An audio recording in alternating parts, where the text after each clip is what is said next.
Ready start. कई दशक पूर्व जब मैं पहली बार रसोई घर में कॉफ़ी बनाने गया और माँ से मिले साउथ इंडियन फ़िल्टर से कॉफ़ी तैयार करने लगा तो मैंने अचानक अपनी अंगुलियाँ फ़िल्टर के ऊपरी हिस्से से हटा ली। वह बहुत गर्म थी। मुझे याद आया माँ कितनी एहतियात से उस हिस्से को पल्लू से पकड़ती थी और मेरे लिए कॉफ़ी बनाती थी। उसके बाद मैंने कभी अंगुली नहीं जलाई। आज मेरे परिवार में हर कोई कहता है कि मैं ठीक वैसी कॉफ़ी बनाता हूँ जैसी माँ 1950 के दशक में बनाया करती थी।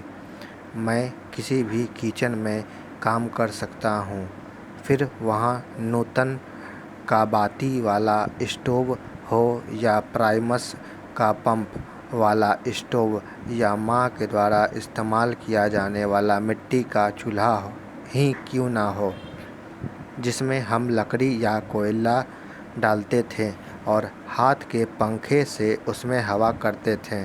मैंने माँ से जो सबसे लंबी अच्छी बात सीखी वो ये थी कि आप जब भी किसी को कुछ प्रस्तुत करें उसे ऐसे दें जैसे ईश्वर को दे रहे हों और देखें कि अगर आपका भोजन बहुत अच्छा ना हो तब भी आपके द्वारा दर्शाए प्रेम से वह स्वादिष्ट लगने लगेगा। मैंने इस आजमाकर देखा है और मेरे अनेक साथियों ने मुझसे कहा है कि मैं बहुत अच्छा कुक हूँ।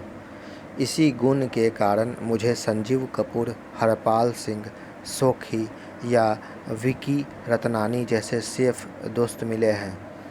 मैंने दरवाजे से भीतर प्रवेश करने वाले व्यक्ति का चेहरा पढ़ना भी माँ से सीखा है और मैं बता सकता हूँ कि वह भूखा है या नहीं।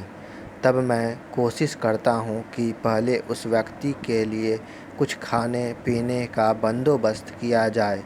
वहाँ से आगे बढ़ते बढ़ते अब मैं उस स्तर पर आ गया हूँ जहाँ मैं अपने ट्रेनिंग प्रोग्राम्स में इस स्किल का उपयोग करके प्रतिभागियों को स्कैन करने लगा हूँ और मैं यह जान जाता हूँ कि उनके दिमाग में क्या चल रहा है।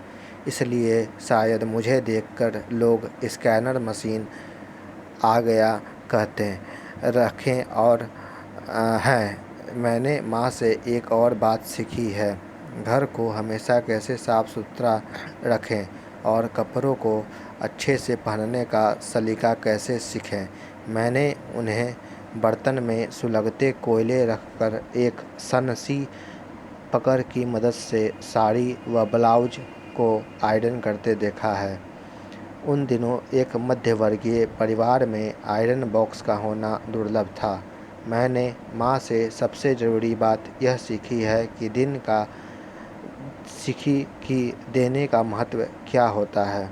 उनका दिन गाय को रोटी देने से शुरू होता था। चावल के आटे की रंगोली बनाकर वे कीड़े मकोड़ों को भोजन देती थी और ऐसा कभी नहीं हुआ जब दिन का समापन किसी मेहमान का भोजन कराए बिना हुआ हो।